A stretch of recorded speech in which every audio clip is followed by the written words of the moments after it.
وہ آئے ہیں اور اونچا اونچا بول رہے تھے تو اللہ تعالیٰ نے فرمایا ہے کہ خبردار اپنی آواز رسول اللہ صلی اللہ علیہ وسلم کی آواز سے بلند نہ کرنا، ایسے نہ ہو تمہارے اعمال ضائع ہو جائیں. تو قدم قدم پہ اللہ تعالیٰ نے کہا، بتایا کہ یہ کام کرنا ہے، یہ کام نہیں کرنا.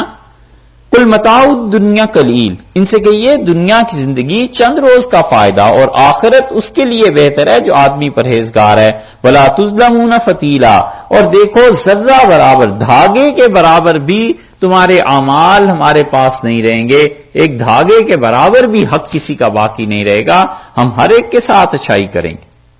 اینما تکونو، تم جہاں کہیں بھی ہوگے، یدرککم الموت، موت تو آ کر رہے گی، موت سے تو نہیں بچ سکتے، موت نے تو آنا ہی ہے. وَلَوْ كُنْتُمْ فِي بُرُوجٍ مُشَيَّدَةٍ، اور اگرچہ تم ہو کس میں، گنبد، برج مشیدہ، پکے مضبوط قلعے. اس کی تفسیر یہ کی گئی کہ اگرچہ تم مضبوط قلعوں میں بھی بیٹھ جاؤ تو بھی موت آ کر رہے گی. اب یہاں دیکھیے اللہ تعالی نے بروج مشیدہ کا لفظ استعمال فرمایا ہے کہ پکے قلعے، اور اللہ نے اس پہ کوئی نکیر نہیں کی، یہ نہیں کہا کہ بنانے غلط ہیں یہ چیزیں. اس سے فقہا نے دلیل لی ہے کہ وہ کہتے ہیں کوئی آدمی اپنا گھر بہت اچھا بنائے، پختہ بنائے، تو یہ اللہ پر توکل اور زہد عبادت اس کے بالکل خلاف نہیں ہے. ٹھیک ہے، اپنی اپنی طبیعت کی بات ہے. ایک آدمی بہت اچھا گھر بناتا ہے، وہ کہتا ہے ایسا ایک ڈھنگ کا گھر بناؤ، 100-200 سال چلے، اگلی نسلوں نے بھی آنا ہے، وہ اس میں رہیں گے، تو پھر انہیں پیسہ خرچ نہیں کرنا پڑے گا، اتنا بالکل ٹھیک ہے، کوئی حرج نہیں. اور ایک آدمی کہتا ہے رہنے ہی کتنے دن ہے، بس ایسا گھر بناؤ اطمینان سے یہ اپنے دن بسر ہو جائیں، آنے والے خود کر لیں گے، وہ بھی ٹھیک ہے. حضرت سلمان فارسی رضی اللہ عنہ تھے، اور وہ درخت کے نیچے بستر بچھا لیتے تھے، بس وہاں رہتے تھے. تو کسی نے ان سے کہا کہ حضرت گھر بنا لیں، تو انہوں نے کہا نہیں، گھر نہیں بنانا، بس میں ایسے ہی ٹھیک ہوں. تو ان کے یہاں ایک مہمان آیا اور اس کے سامنے روٹی رکھی اور نمک رکھ دیا، اور انہوں نے کہا کہ اللہ کے کتنا بڑا انعام ہے، کھاؤ. اس نے 2-4 لقمے لیے اور پھر اس نے کہا حضرت اگر فلاں سلاد بھی کھانے کو مل جاتا ساتھ تو کتنا اچھا ہوتا. انہوں نے کہا اچھا. گئے کہیں سے سلاد لے کے آ گئے، رکھ دیا. تو اس مہمان نے تھا ان کا شاگرد بھی، تو جب کھا کے یہ کہا نا کھانا کہ اللہ تیرا شکر ہے جو کچھ تو نے ہمیں دیا، ہم نے اس پہ قناعت کی. تو سلمان رضی اللہ عنہ نے کہا اگر تو نے قناعت کی ہوتی نا تو میرا لوٹا اس دکاندار کے پاس گروی نہ رکھا ہوا ہوتا.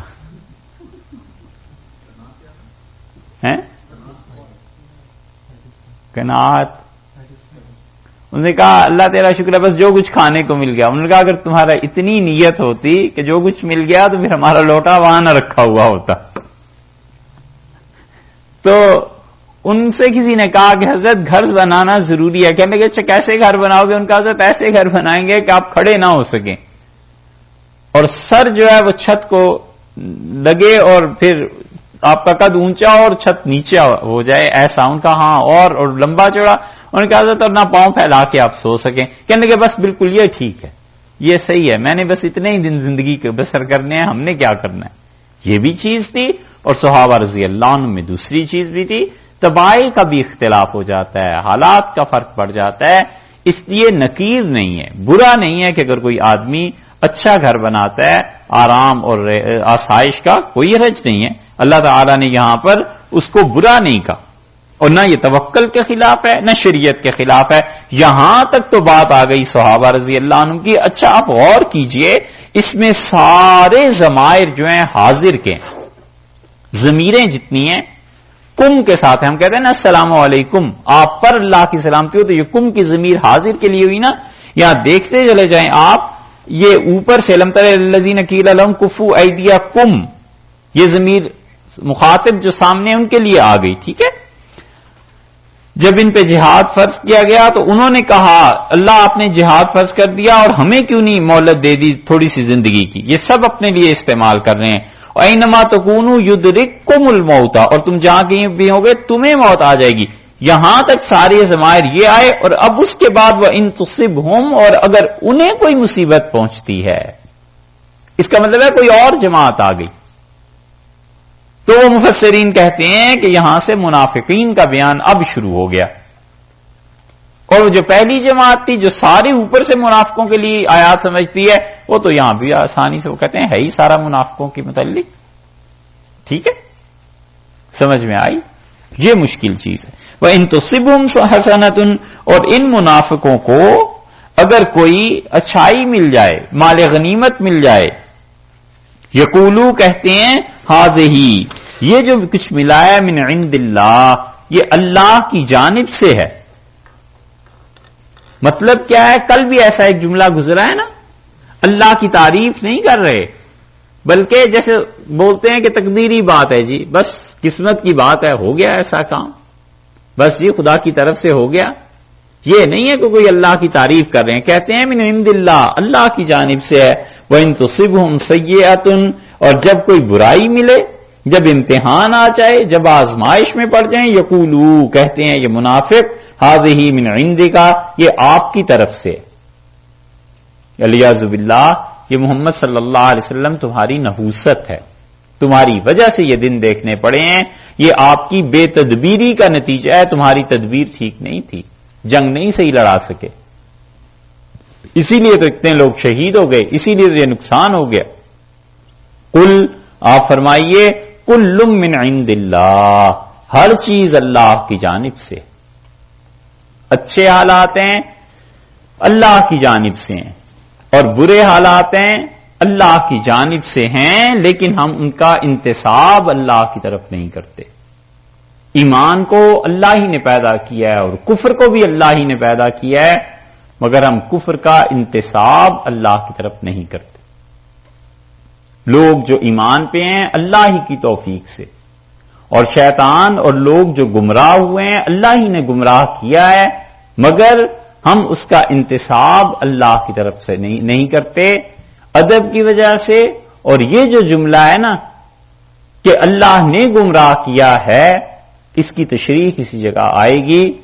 اور اہل سنت والجماعت کا اور ماتریدیہ کا مسلک یہ ہے کہ وہ کہتے ہیں خیر اور شر حقیقت میں دونوں کو اللہ ہی نے پیدا کیا ہے، اللہ ہی دونوں کا خالق ہے، لیکن کاسب اس کا بندہ ہے، بندہ اپنے اختیار سے اس کو کرتا ہے.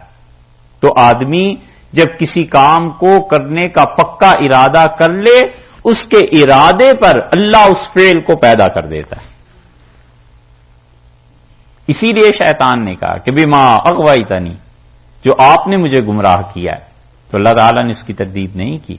سورہ آراف میں آیا ہے، وہاں آراف میں جب جائیں گے انشاءاللہ وہاں بات کریں گے. عقیدہ یہی ہے کہ کل من عند اللہ، ہر چیز اللہ کی جانب سے ہے. مگر یہ اتنے باریک مسائل ہیں کہ علم کلام کی مباحث جب پڑھتا ہے آدمی تو سمجھ میں آتے ہیں، اور نہ بھی سمجھ میں آئیں تو بھی بندہ خاموشی سے بس گزر جائے کہ اللہ نے جو کہا ہے سب سچ ہے.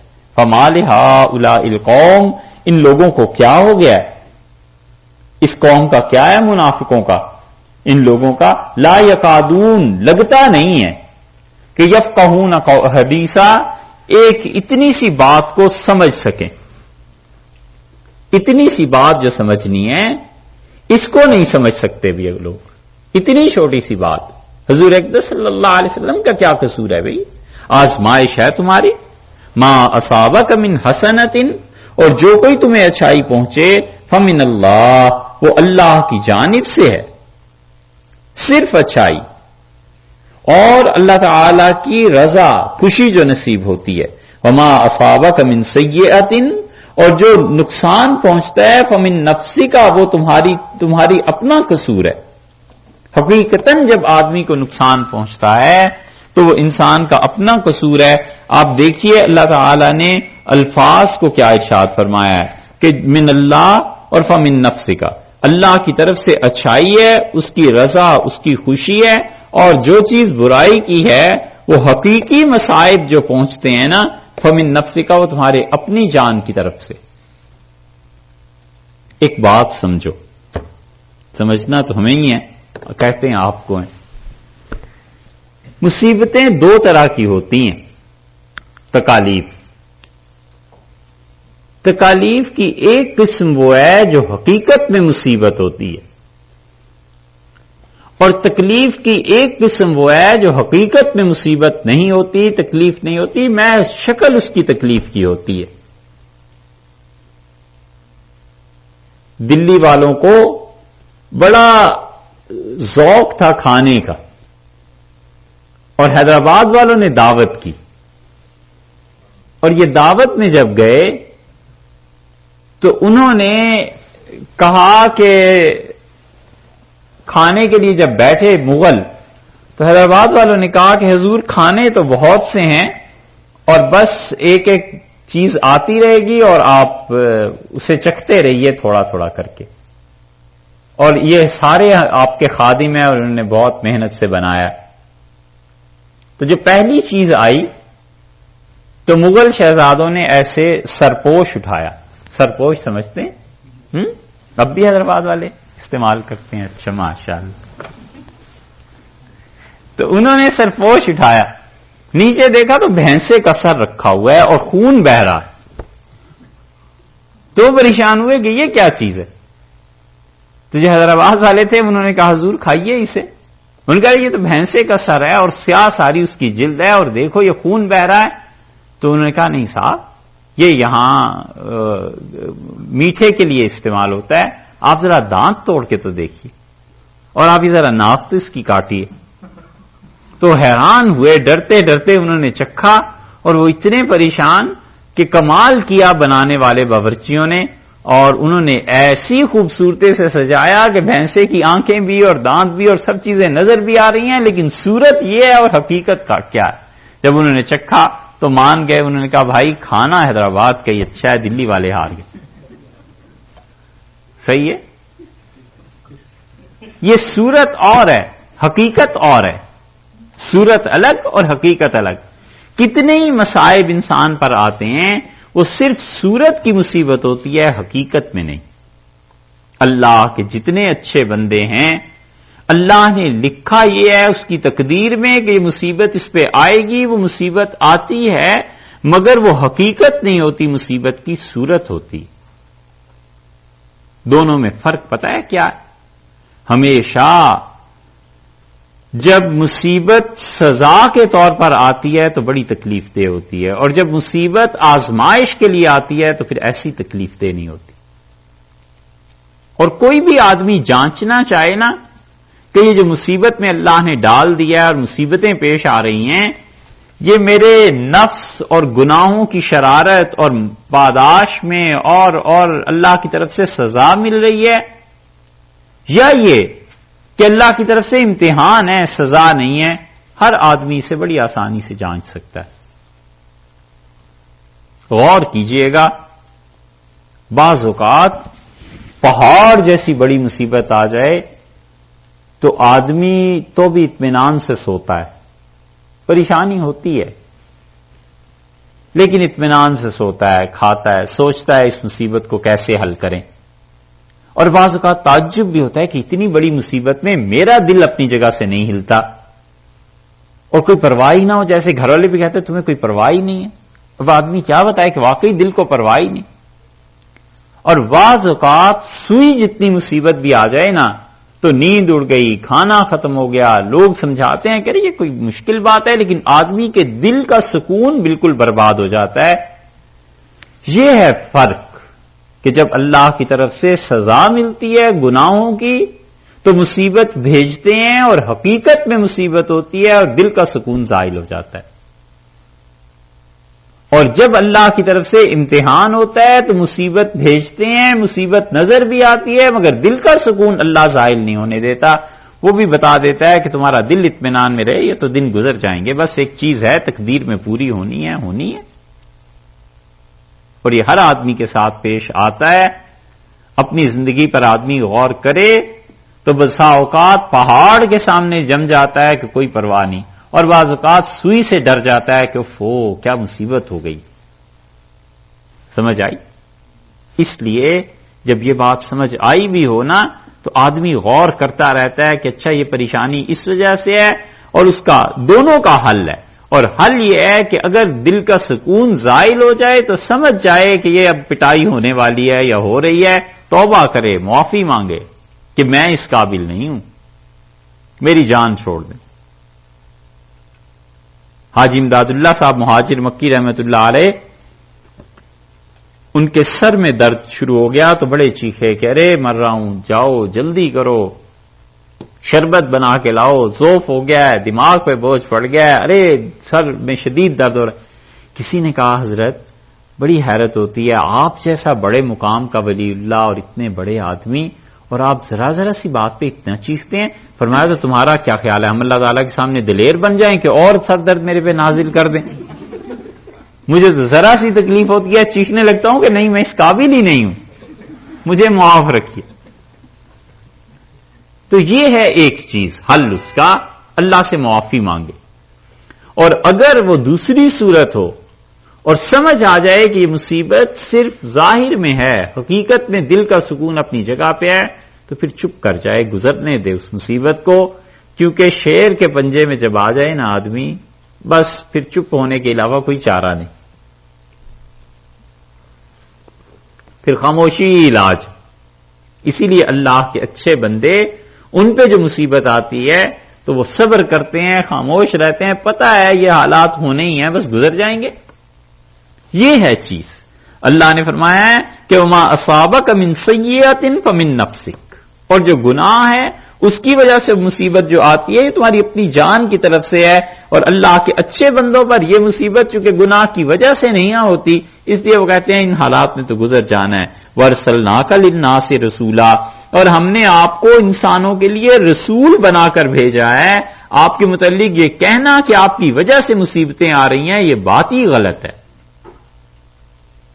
اور للناس، دیکھا ہے اللہ نے یہ نہیں کہا کہ للعرب، عربوں کے لیے رسول بنا کے بھیجا ہے، اللہ نے فرمایا پوری انسانیت کے لیے رسول بنا کے بھیجا ہے۔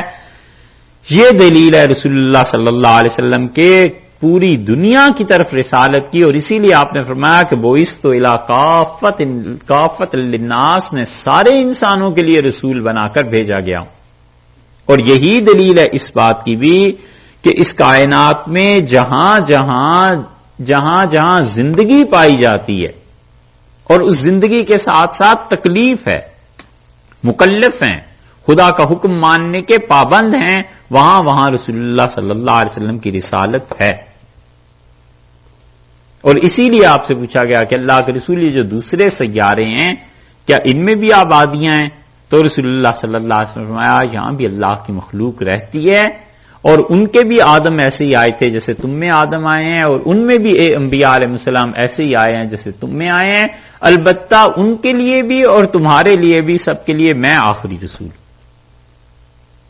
اب وہاں سے جو مخلوق آتی ہے اس دنیا میں کہاں ہوتی ہے، کیا ہوتا ہے، ہم لوگ کچھ نہیں جانتے۔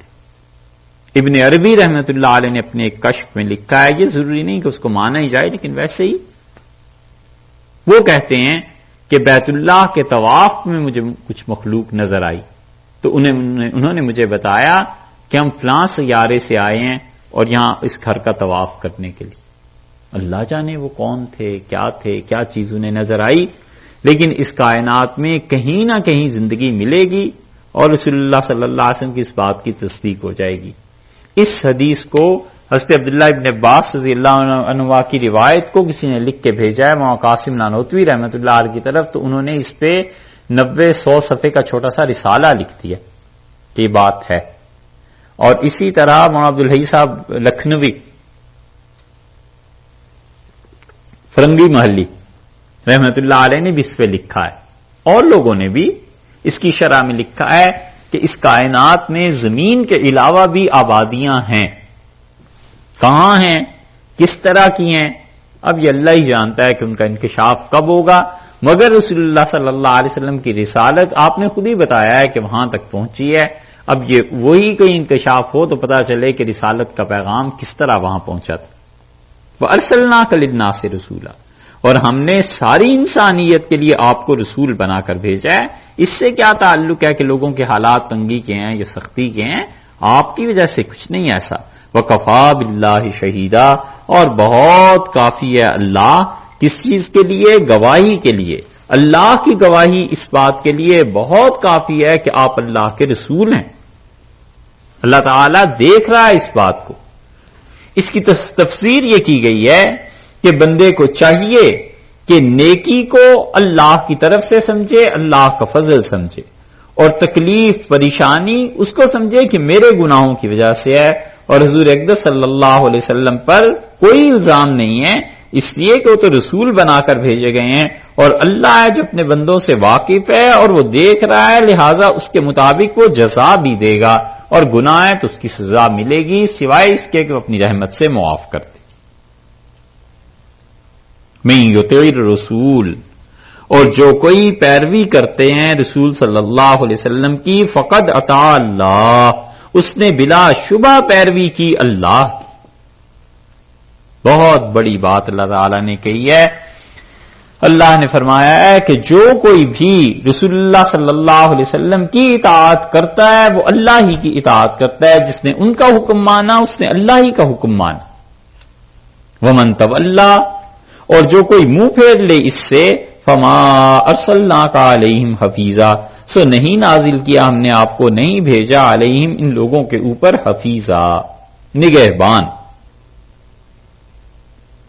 اللہ کی اطاعت، رسول اللہ صلی اللہ علیہ وسلم کی اطاعت اس آیت سے پتہ چلا کہ ایک ہی، اور اسی سے معلوم ہوا اس کا برعکس سیکنڈ سائڈ بھی کہ رسول اللہ صلی اللہ علیہ وسلم کی معصیت اللہ کی معصیت ہے، اللہ کی نافرمانی. تو اطاعت ماننا اور معصیت نہ ماننا دونوں رسول اللہ صلی اللہ علیہ وسلم کی چیزیں اللہ کے ساتھ منسلک ہیں. اور جب اللہ نے کہہ دیا کہ ان کی اطاعت میری اطاعت ہے، تو آپ دیکھیے رسول اللہ صلی اللہ علیہ وسلم نے کسی کو کوئی حکم دے دیا کہ یہ کام کرو، تو اس کا مطلب ہے اللہ نے حکم دے دیا، یہی پتا چلا.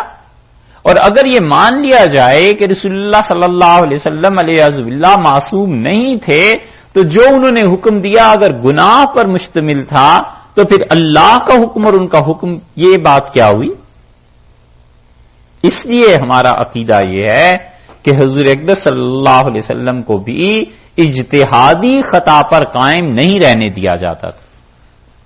مثلاً بدر کے قیدیوں کے بارے میں آپ نے فیصلہ کر لیا کہ ان لوگوں کو چھوڑ دیا جائے، آزاد کر دیا جائے، فدیہ لے لیا جائے، اللہ کو نہیں منظور تھا، فوراً وحی نازل کر دی کہ یہ اجتہاد آپ کا صحیح نہیں ہے، کیونکہ خطا رسول اللہ صلی اللہ علیہ وسلم سے اجتہاد میں ہوئی نا. ان کے لیے تو خطا ہوئی، امت کے لیے تو سنت بن گئی. امت نے تو انہی کی پیروی کرنی ہے. اللہ اگر انہیں چھوڑ دیتا اس بات پہ تو امت کو کون بتاتا کہ جناب یہ کام صحیح ہے، غلط ہے، یا کیا چیز ہے؟ حضور اقدس صلی اللہ علیہ وسلم کا کام تو کوئی غلط تھا ہی نہیں، زیادہ سے زیادہ یہی ہے کہ اجتہادی چیز تھی، خطا ہو گئی، اللہ نے اس اجتہادی خطا کو دور کر دیا. اسی لیے فرمایا کہ ان کی اطاعت ہماری اطاعت ہے. وہ کہیں بھی کوئی اجتہاد میں غلطی کریں ہم انہیں فوراً صحیح کر دیتے ہیں، کیونکہ ہمارے مظہر ہیں، ہماری طرف سے نمائندہ ہیں، ہماری طرف سے دنیا میں جا کر ہمارا پیغام پہنچانے والے. اور اگر منہ پھیر لے کوئی، فما ارسلناک علیہم حفیظا، ہم نے آپ کو کوئی لوگوں پر نگران بنا کے تھوڑا ہی بھیجا ہے. بس آپ کے ذمہ یہ ہے کہ آپ پہنچا دیں، صحیح بات بتا دیں. عمل کرتا ہے اپنی آخرت ٹھیک کرتا ہے، نہیں کرتا اپنے لیے کچھ خرابی اور نقصان کی چیز کرتا ہے، بس اس سے زیادہ کچھ نہیں. اسی لیے اللہ تعالی نے کئی جگہ پر فرمایا، ایک جگہ فرمایا طٰہٰ ما انزلنا علیک القرآن لتشقیٰ، اور ہم نے جو قرآن پاک آپ پہ نازل کیا ہے اس لیے نہیں کیا کہ آپ مشقت میں پڑ جائیں.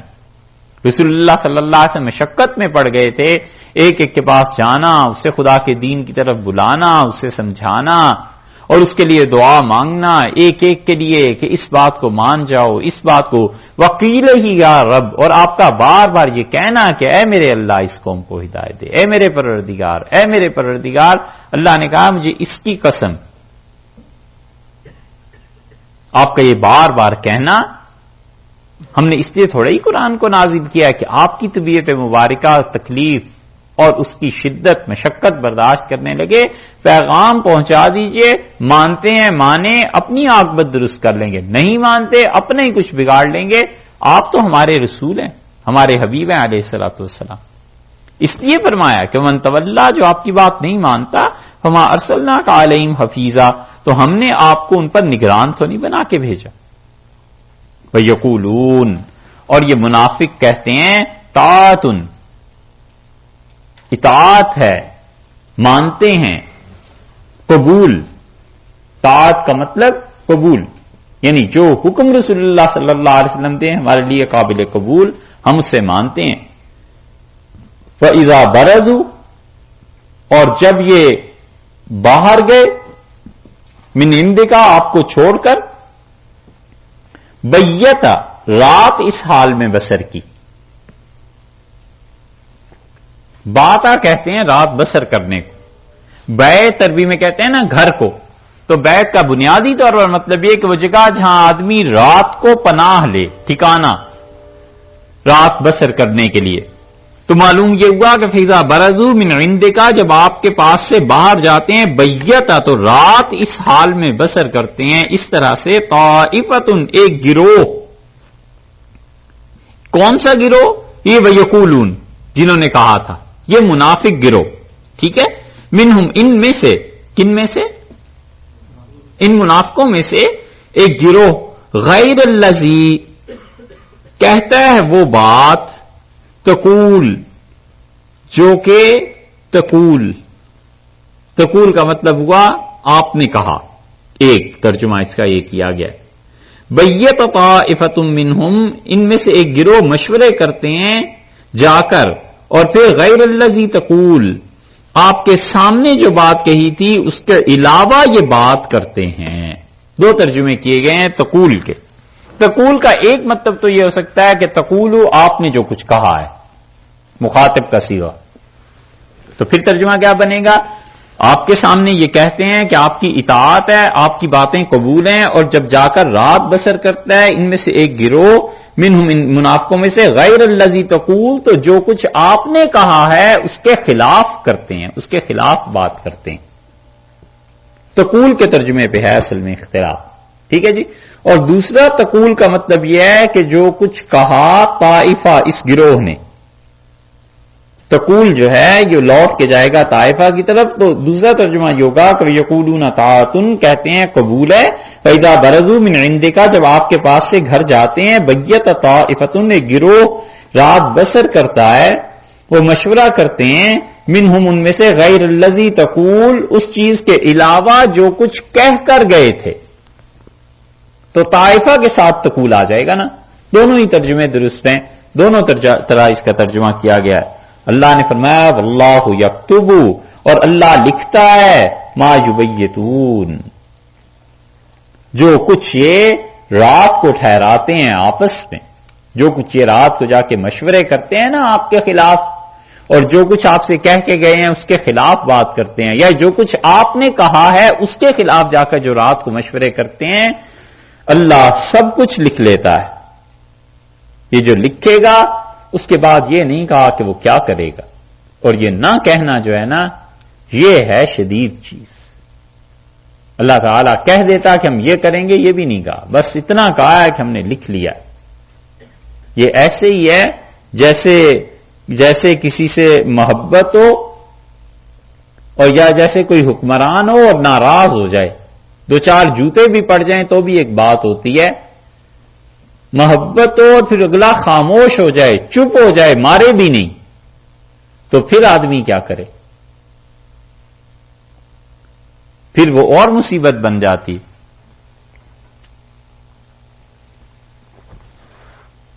کیا ہے جو وفا بھی کام نہ آ سکے تو وہی کہے کہ میں کیا کروں. اس کا پہلا مصرع یاد ہے؟ اچھا یار، چلو. تو حکمران ہو، تھانے دار ہو، وہ یہ کہہ دے کہ آنا آج بات کریں گے. وہ یہ کہہ دیتا ہے تھانے دار تمہاری بات ہم نے لکھ لی ہے، بس پھر اس سے پوچھو. جس کو وہ کہہ دے تمہیں 2 جوتے پڑنے چاہیے، 3 جوتے ماروں گا جب آؤ گے، پھر بھی پتا چلتا ہے کہ ہوگا کیا. اور اگر ایسی واللہ یکتب ما یبیتون، بس اللہ لکھ لیتا ہے جو کچھ کہ یہ مشورے آپس میں کرتے ہیں. فاعرض عنہم، سو آپ کیا کیجئے، ان سے فاعرض عنہ، ان سے ہٹ جائیے، ان سے اپنے آپ کو کیا کیجئے، ہٹا لیجئے، تغافل برتیے ان سے، وتوکل علی اللہ، اور بھروسہ کیجئے اللہ پر، وکفا باللہ وکیلا، اور بھروسہ اللہ بس ہے کام بنانے کو، اللہ اپنے بندوں کے کام بنانے کو بہت کافی، وکفا باللہ وکیل، اللہ اپنے بندوں کے کام کرنے کو بہت کافی ہے، آپ بالکل پرواہ نہ کریں، ہم نے لکھ لیا، یعنی ہم ان کو جزا جو سزا دیں گے وہ قابل دید ہوگی، اتنی شدید سزا انہیں ملے گی۔ افلا یتدبرون القرآن، انہوں نے قرآن پر کبھی غور نہیں کیا، قرآن کے احکامات کو یہ کیا سمجھتے ہیں، کبھی غور نہیں کرتے۔ وَلَوْ كَانَ مِنْ عِنْدِ غَيْرِ اللَّهِ، اور اللہ کے علاوہ قرآن کسی نے نازل کیا ہوتا، لَوَجَدُوا فِيهِ اخْتِلَافًا كَثِيرًا، تو بہت زیادہ اختلاف اس کتاب میں پاتے لوگ۔ اللہ کے علاوہ کسی نے اس کتاب کو نازل کیا ہوتا تو بہت اختلاف ملتا، ایک آیات کسی اور ڈھنگ کی ہوتی ہیں، پھر آگے چل کے مصنف ایک کتاب لکھتا ہے، اور جس دن اچھی طرح لکھتا ہے، جو طبیعت میں اطمینان ہوتا ہے وہ پیراگرافز، اور پھر کسی دن موڈ خراب ہوتا ہے وہ جو لکھتا ہے، کام تو کرنا ہی ہے نا، اس میں کتنا بیچ میں فرق آ جاتا ہے۔ اللہ نے کہا لوگ قرآن پہ غور نہیں کرتے، یہ منافق۔ اگر اللہ کے علاوہ کسی نے کتاب نازل کی ہوتی بہت سے اختلافات ہوتے، تو جب قرآن حقیقت میں اللہ ہی کی کتاب ہے تو انہیں چاہیے کہ اپنے حالات کو درست کریں، قرآن کے احکامات پر عمل کریں۔ اور یہ منافقوں کے متعلق اللہ نے کہا ہے کہ افلا یتدبرون القرآن، یہ قرآن پر غور نہیں کرتے، منافقوں کو دعوت دی ہے۔ تو ایمان والوں کو کیا کرنا چاہیے؟ اسی لیے صحابہ کرام رضی اللہ عنہم میں بڑا مرتبہ اور مقام ان لوگوں کا تھا جو لوگ اللہ کی کتاب کو سمجھے ہوئے تھے، اور اسی وجہ سے قرآن پاک کی تعلیم حضرت عمر رضی اللہ عنہ نے ہر جگہ بھیجا لوگوں کو کہ جاؤ اور لوگوں کو قرآن کی تعلیم دو، جاؤ اور قرآن کی تعلیم دو، اور اس پہ اجرت مقرر کی، پیسے دیے، اور فرمایا لوگوں کو قرآن پڑھانا، کیونکہ قرآن پاک کو سمجھنا، جب آدمی سمجھتا ہے اور عقل ٹھکانے ہو تو پھر آہستہ آہستہ شخصیت میں بھی تبدیلی آتی، اس لیے قرآن تبدیل کرتا ہے انسان کو جب حقیقت میں سمجھ آتی ہے۔ اور جس انسان کو قرآن تبدیل کرنے لگے اور جس آدمی کی تنہائی تبدیل ہو جائے، بس اس کا مطلب یہ ہے کہ اللہ نے اپنے کلام کی حقیقتاً اسے سمجھ دے دی، شکر کرنا چاہیے۔ یہ تنہائیاں جو ہے نا انسانوں کی، یہ تبدیل ہونی چاہیے۔ اور تنہائی اس طرح سے بھی ہوتی ہے کہ آدمی پورے شہر میں اکیلا ہوتا ہے، کوئی جاننے والا نہیں، کوئی پوچھنے والا نہیں، کسی اور ملک میں چلا گیا، تنہا ہے، کوئی گناہ کرے کچھ کرے اللہ کی نافرمانی کوئی نہیں جانتا۔ اور ایک اپنے گھر میں بھی تنہائی ہوتی ہے کہ کوئی نہیں دیکھ رہا، اللہ تو دیکھ رہا ہے۔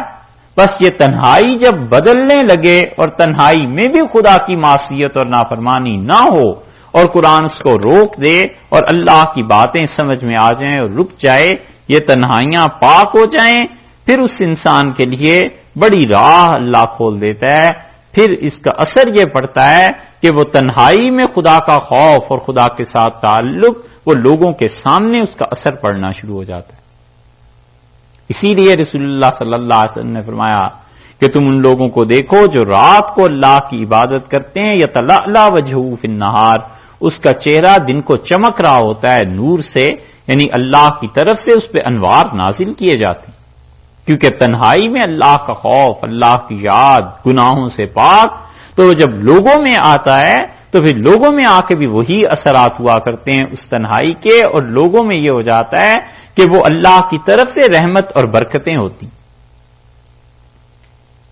اسی لیے زبان سے بات نکلتی ہے اور لوگوں کے کان تک محدود رہتی ہے، کیونکہ جو بول رہا ہوتا ہے اس کی بھی تنہائی ایسے ہی ہوتی ہے، اللہ کی معصیت اور نافرمانی سے پر علیہ باللہ، اور جو سن رہے ہوتے ہیں ان کا بھی اتنا ہی انٹرسٹ ہوتا ہے۔ اور جب بولنے والے کی تنہائی ٹھیک ہو، اللہ کے ساتھ تعلق ٹھیک ہو، تو پھر وہ ایک بات کہتا ہے اور وہ ایک بات ہفتہ ہفتہ اور مہینہ مہینہ اور کبھی کبھی ساری زندگی کام آتی رہتی ہے، وہ ایک بات، ایک جملہ خدا اس میں اتنی برکت رکھ دیتا۔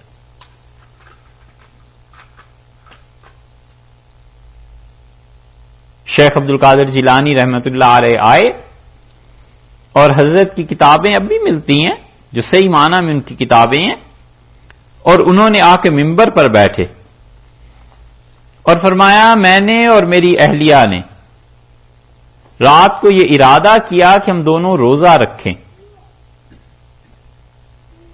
اور دودھ ہم نے رکھا تھا پینے کے لیے، اور بلی آئی اور دودھ پی گئی، اور لوگوں ہمارے ارادے پہ اللہ کا ارادہ غالب آیا، اور مالک کے ارادے نے بتا دیا کہ انسانوں کا ارادہ کچھ نہیں جب تک کہ اس کا اپنا ارادہ نہ ہو۔ بس اتنا کہا، اور ان کے حالات میں لکھا ہے کوہرام مچ گیا لوگوں میں، اور ایسے جیسے تڑپا دیا ہو کسی نے۔ یہ چیز ہے کہ زبان سے انہوں نے کہا اور دلوں میں بجلی سی کونتی چلی گئی۔ وہ کیا چیز ہے؟ وہ اصل میں یہ ہے کہ تنہائی اللہ کے ساتھ درست تھی، خدا کے ساتھ تعلق درست تھا۔ اس لیے یہ بہت واعظ نصیحت، یہ بہت لوگ ہو گئے ہیں، لیکن یہ لوگ جتنے بھی واعظ اور نصیحت میں جاتے ہیں، اگر تنہائی ٹھیک نہیں ہے تو پھر کہے کا اثر نہیں ہوتا۔ بدقسمتی سے اسلام کو ہمارے زمانے میں وکیل مل گئے ہیں اور محبت کرنے والے نہیں ملے۔ دونوں میں فرق ہے نا فرق۔ وکیل جو ہوتا ہے، ایک عورت کا جوان بیٹا قتل ہو گیا اور وہ جاتی ہے وکیل کے پاس اور اسے کہتی ہے کہ صاحب میرا بیٹا قتل ہو گیا۔ وہ کہتا ہے اتنی فیس لگے گی، لاؤ مقدمہ لڑتے ہیں۔ مقدمہ لڑتا ہے صحیح، اور آخر پہ ہار جائے، جیت جائے تو اس بات کی خوشی کہ میری شہرت میں اچھا اضافہ ہو گیا ہے اور پیسے لے لوں گا، اس کی خوشی نہیں ہے کہ اس کے بیٹے کے قاتل کو سزا ملی یا نہیں ملی۔ اور ہار جائے تو اس کا کہ میری پریکٹس بڑی ناکامیاب ہو رہی ہے، ناکام ہو رہی ہے، کیا کریں، اس کی پرواہ نہیں ہے کہ اس کے بیٹے کے قاتل کو کوئی سزا ملی تھی یا نہیں ملی۔ تو یہ وکیل ہے، یہ چاہنے والا نہیں ہے۔ چاہنے والی تو ماں ہے نا، وہ جس دن فیصلہ سنتی ہے وہ کہتی ہے مجھے جج کے پاس لے جاؤ، میں اسے بتاتی ہوں کیسے میرے بیٹے کو قتل کیا ہے، کیا کیا چیزیں ہوئی تھیں۔ تو ماں کو چاہے بولنا نہ بھی آئے، وہ درد مند دل ہے، اور وکیل کا دل پیسے کا ہے۔ اسلام کو ہمارے زمانے میں وکیل اچھے مل گئے ہیں، کافروں کے مقابلے میں ہے ٹکا ہوا جواب، ایسی زبردست بات جس سے اس کی زبان بند ہو جائے، چاہے اس کے دل کو اطمینان حاصل ہو یا نہ ہو۔ یہ وکالت کی باتیں ہیں بھائی، یہ اپنے محبوب کے درد کو بیان کرنے کی بات نہیں۔ اور بدقسمتی سے اسلام کو وکیل اچھے مل گئے ہیں اس زمانے میں، لکھنے میں، بولنے میں، اسلام کی حقانیت ثابت کرنے میں، اور وہ جو دل میں درد ہونا چاہیے تھا نا کہ خدایا اس تیرے دین کو جو میرے پاس ہے کچھ اور لوگ بھی مان جائیں، کچھ اور لوگ بھی قبول کر لیں، وہ لوگ گم ہو گئے۔ اسی لیے رونے والے کم ہو گئے۔ جب رونے والے کم ہو جاتے ہیں تو پھر اوپر سے برکتیں بھی اتنی ہی کم ہو جاتی ہیں۔ جب قرآن کو سمجھیں گے تو کوئی زندگی تبدیل ہوگی نا۔ اللہ نے ان منافقوں کو یہ افلا یتدبرون القرآن، قرآن کو نہیں سمجھتے یہ لوگ۔ وَلَوْ كَانَ مِنْ عِنْدِ غَيْرِ اللَّهِ، اگر اللہ کے علاوہ کسی نے نازل کیا ہوتا، لَوَجَدُوا فِيهِ اخْتِلَافًا كَثِيرًا، تو اس قرآن میں بہت کثرت سے انہیں اختلافات ملتے، ایک آیت میں کچھ ہے، دوسری میں کچھ ہے، قرآن میں اختلاف ملتا، بہت سی چیزیں ایسی ہو جاتی، اس قرآن میں کوئی اختلاف نہیں۔ دو چیزوں کا اللہ نے چیلنج گویا کر دیا، ایک تو یہ بتایا ہے دنیا بھر کو کہ کتاب ہم نے نازل کی ہے، اس میں کوئی اختلاف نہیں ہے، کہیں ایک حکم دوسرے حکم کو کاٹ نہیں رہا ہے، کہیں عبارتوں کا اختلاف نہیں ہے، کہیں سٹینڈرڈ سے گری ہوئی کوئی بات نہیں ہے، اگر تمہیں کہیں لگتی ہے لے آؤ۔ وہ خلیفہ کی طرح نہ کرے، رشاد کی طرح، وہ جو 19 کے عدد کو لے کے پورے قرآن پہ عالم اسلام میں تحریک چلی، 19 کا عدد، قرآن میں بسم اللہ الرحمن الرحیم کے اتنے عدد ہیں، پتہ ہے نا؟ ہاں ہر ایک کو 19 پہ پرکھتے رہے اور یہ آیات نہیں آتی لہذا یہ قرآن ہی نہیں، وہ چیز نہ کرے۔ لیکن اللہ نے کہا ہے، چیلنج دیا ہے کہ اس پوری کتاب کو تم دیکھو اور اس میں اختلاف دکھاؤ کہاں ہے، تمہاری سمجھ میں فرق ہو سکتا ہے، اس کتاب میں فرق نہیں۔ ایک اور دوسرے اللہ نے دعوت دی ہے کہ اس کو سمجھو، یہ ایسی ہے جیسے دوسری جگہ پر بھی فرمایا کہ افلا یتدبرون القرآن، اور لوگ قرآن پر غور نہیں کرتے، ام علی قلوب اقفالها، یہ ان کے دلوں پر تالے پڑ گئے، کیوں نہیں سمجھتے قرآن کو، ان کے دلوں پر تالے پڑ گئے۔ یہ دوسری چیز ہے۔ تو جب اللہ نے دعوت دی ہے لوگوں کو کہ قرآن کو سمجھیں، تو اس کا مطلب یا تو یہ لے لیجئے کہ براہ راست اس کو پڑھیں، غور فکر کریں، یا اساتذہ کے ذریعے پڑھیں۔ جتنا پھر قرآن میں آدمی ماہر ہوتا ہے اتنا تعلیم حاصل کرتا چلا جاتا ہے۔ تو معلوم ہوا کہ قرآن پاک کی تفسیر اور قرآن پاک کو سمجھنے کے لیے یہ ضروری نہیں ہے کہ صرف رسول اللہ صلی اللہ علیہ وسلم سمجھتے تھے اور امت میں اور کوئی سمجھ ہی نہیں سکتا۔ یہ جو نظریہ ہے نا بعض لوگوں کا کہ قرآن کی تفسیر یا تو حضور اقدس صلی اللہ علیہ وسلم خود بیان کرتے اور یا امام معصوم بیان کرتا، ان دو کے علاوہ تو کسی کے پاس اتھارٹی ہی نہیں ہے، یہ نظریہ غلط ہے۔ اگر اتھارٹی نہیں ہے، یا کیوں خدا کہہ رہا ہے کہ تدبرون القرآن، قرآن پہ لوگ کیوں نہیں غور کرتے، تو یہ غور اور فکر کرنے کی دعوت ہی تو ہے۔ جب دعوت ہے تو ہم کہیں گے کہ قرآن پاک کو سمجھنے کے لیے پھر اس کی زبان سمجھے۔ اچھا مزید سمجھنا ہے کہ اس میں حکم کیا کیا ثابت ہوتے ہیں، پھر اسے چاہیے کہ فقہ بھی پڑھ لے، پھر اسے چاہیے کہ کسی استاد سے سمجھے۔ وہ تو پھر جتنا گڑ اتنا میٹھا، جتنی محنت کرتا چلا جائے گا اتنا کھلتا چلا جائے گا قرآن۔ یہ ہے چیز۔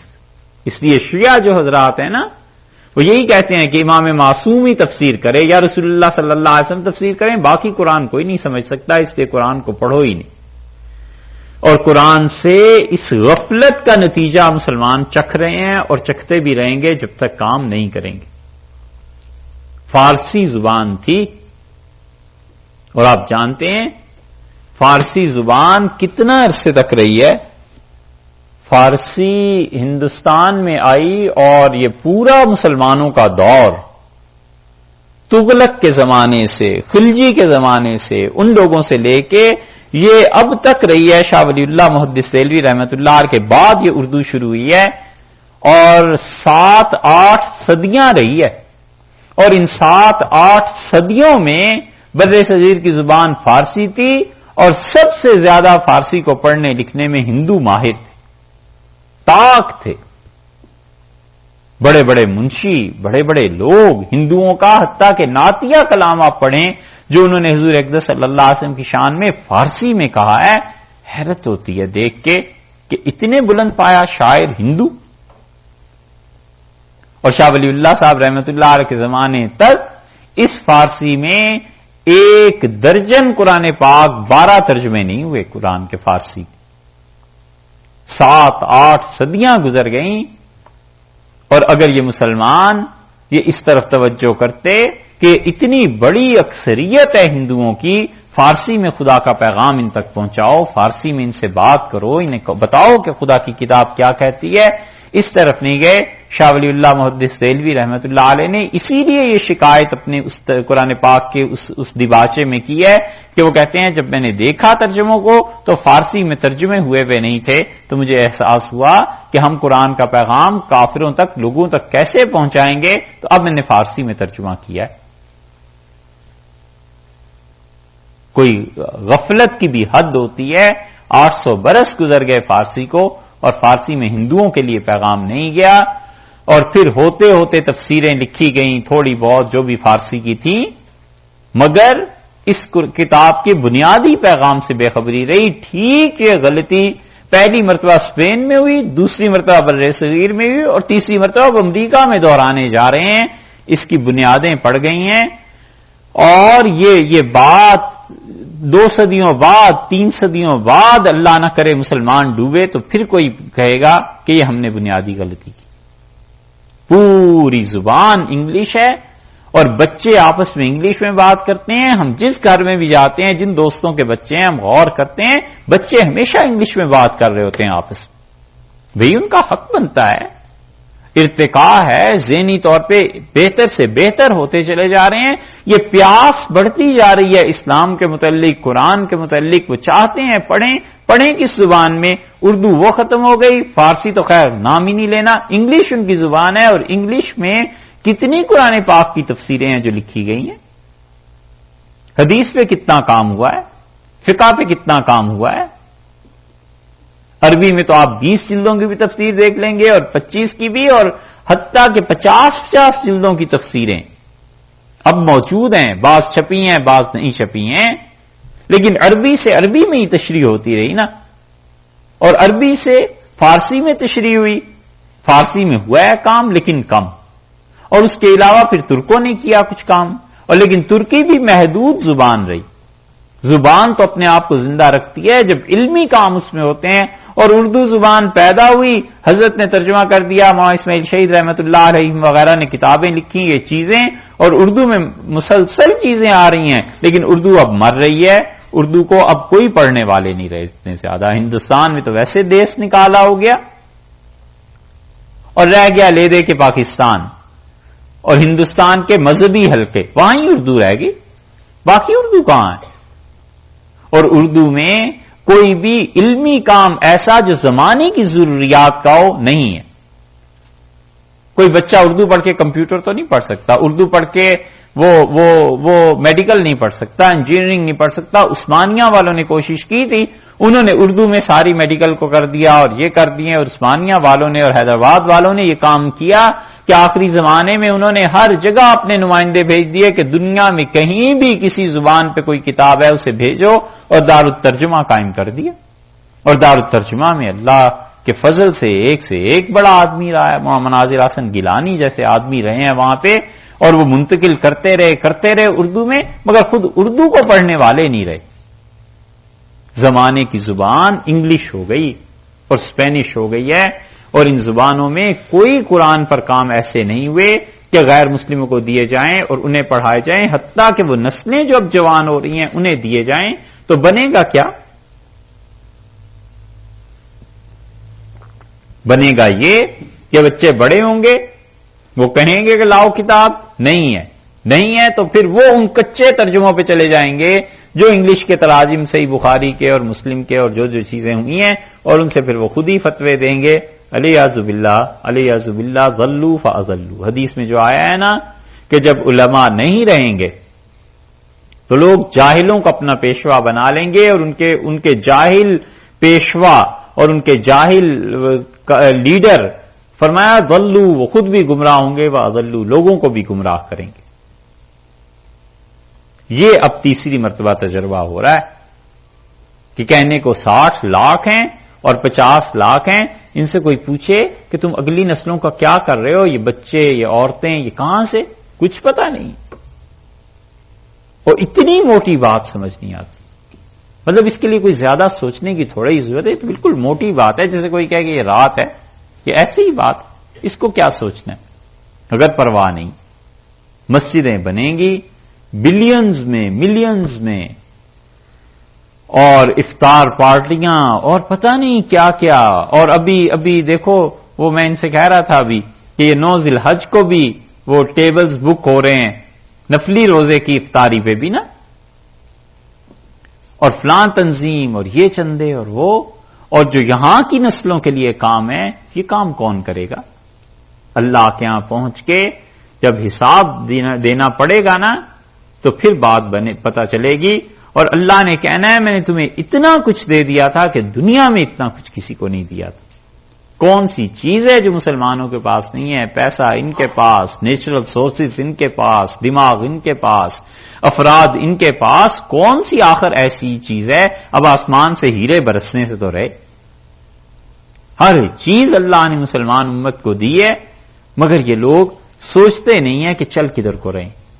اللہ نے فرمایا افلا یتدبرون القرآن، انہوں نے کبھی قرآن پر غور نہیں کیا. وَلَوْ كَانَ مِنْ عِنْدِ غَيْرِ اللَّهِ، اگر اللہ کے علاوہ کسی نے نازل کیا ہوتا لَوَجَدُوا فِيهِ اخْتِلَافًا كَثِيرًا، بہت کثرت سے اس میں اختلاف پاتے. اب اختلاف نہیں ہے، یہ دلیل ہے اس کی کہ اسے اللہ ہی نے نازل کیا ہے، اللہ نے بھیجا ہے. تو پھر مطلب یہ ہوا کہ تم اس پہ غور کرو، اس کو سمجھو، اس کو پڑھو.